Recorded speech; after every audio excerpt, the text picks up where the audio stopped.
Hello and welcome again, everyone. So I'm going to do a video here that I pretty much am positive that almost none of you will know what I'm going to explain. But again, this is to further educate you and shed some light on an important topic and let you know that I've talked about this in other videos, but I want to let everyone know that your cells are always dying. They're always rebuilding. The problem is you need to be on the regeneration, not degeneration.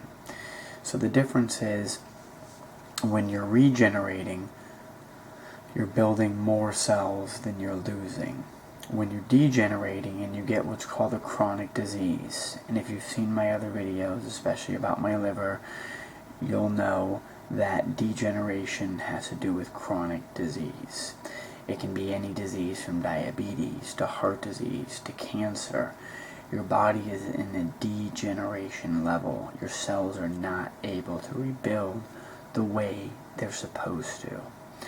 So let's look at another aspect. What about your blood?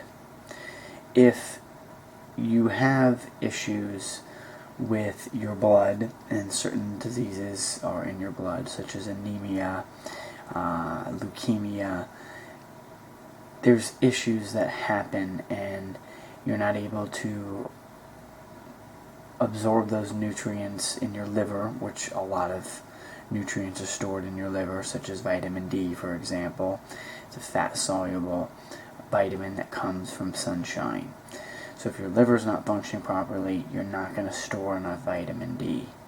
And I can tell you firsthand where I'm at now, getting the sun, I feel it storing and doing what it needs to. And that's why my moles are going away, because those are all different issues in the body related to toxicity. So let's go over blood. And the blood is very important fluid that keeps us alive, and we can't live without it. And your heart basically pumps blood to all parts of the body and brings them oxygen and food. At the same time, the blood carries all the substances we need,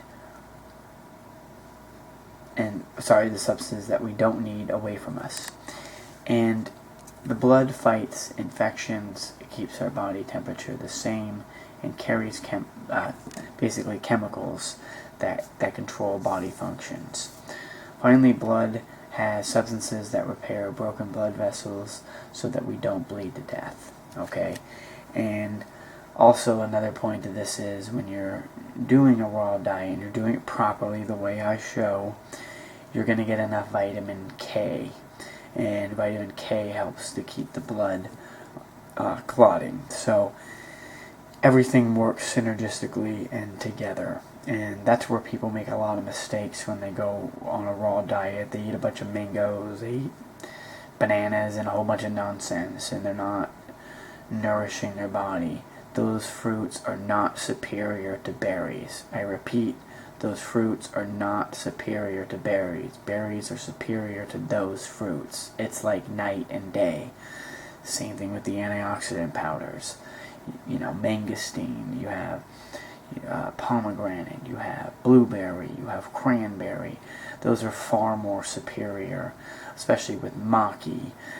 You have bilberry, you have the wheatgrass. I know that's not a berry, but all of those combined together are 1,000 times better than somebody eating a bunch of watermelon or melons, any type of melon out there. Melons, to me, are not a fruit that I would ever consume. And if you're just starting out on this diet, you could do that, but they're not good for you, in my opinion, as far as compared to berries. Not that fruit is bad for you, but there's always one that's going to be better than the other. So let's look at the blood supply. So basically, blood cells come from bone marrow, and red blood cells can live an average of 120 days before they wear out. That's where you're going to get new blood, folks, and that's the point of going raw. And then when they're captured and destroyed in the liver and the spleen.